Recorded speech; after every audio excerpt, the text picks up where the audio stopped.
તો ચાલો મિત્રો, તમને વોશ એરિયા, કિચન ને ચોકડી, સાદી ભાષામાં ચોકડી અને કિચન, વોશ એરિયા, ડાઇનિંગ એનું તમને ફિટિંગ બતાવું કેટલું આવે. અને ઘણી જગ્યાએ અમે કામ કરતા હોય ને કહેશે રસોડા ચોકડીમાં એના થોડા પૈસા હોય, ખાલી 2 નળ આવે, તો કેટલું ફિટિંગ આવે ને તમને હું બતાવું અને આપણું કામ તમને બતાવું. બરાબર. હવે અહીંથી જો તમે આટલી સ્પેશિયલ રસોડા ચોકડી માટે લાઈન છે 1 2 3 4 ને 5.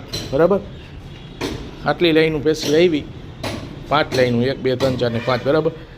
અહીંથી આપણે આવ્યા, આ મોટરની લાઈન છે. પહેલો નળ મોટરનો છે, પછી બીજો ઠંડાનો, પછી ગરમનો.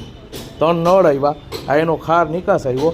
આ વોશિંગ મશીનનો પોઈન્ટ છે, એનો આ નીચેથી સીલિંગ ફિટિંગમાં નિકાસ છે.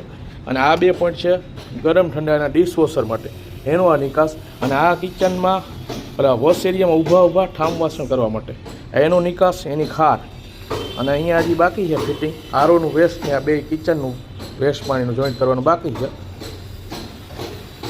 અને આ છે આરોના પોઈન્ટ, ઉપર એર આરોનો, અહીંયા એનું કનેક્શન થશે. આ એનું ઇનલેટ અને આઉટલેટ. બરાબર. હવે તમને બતાડું કિચનનું ફિટિંગ.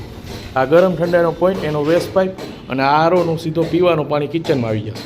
અને હજી અહીંયા ડાઇનિંગમાં વચ્ચે એક ગેંડી આવશે અને એક આ બીજી ગેંડી આવશે વધારાની, ગરમ ઠંડાનો પોઈન્ટ છે. અને અહીંયા સેન્સર લાગશે. આ તમને વોશ એરિયા, કિચન, ચોકડીનું ફિટિંગ મેં બતાવ્યું હતું ઉપર. આ એનું આ નિકાસ છે ડાઇનિંગનો. અને આ વચ્ચે જે ગેંડી આવશે ડાઇનિંગમાં એની. અને આ એનું બધું, આ ચોકડીનું બધું છે. આ ઊભા ઠામ વાસણ કરે એનો નિકાસ છે. આ ડિશવોશરનો નિકાસ છે. આ છે વોશિંગ મશીનનો નિકાસ. આ છે ચોકડીનું પાણી ઢરે એનો ખાર રાખો. અને આ ઉપરથી લાઈન આવી સીધી બહાર નીકળી ગઈ. આ તો મેં તમને બતાવ્યું ને એટલું કિચન, વોશ એરિયા અને ડાઇનિંગમાં આટલું ફિટિંગ આવે. તો તમને મારું કામ કેવું લાગ્યું?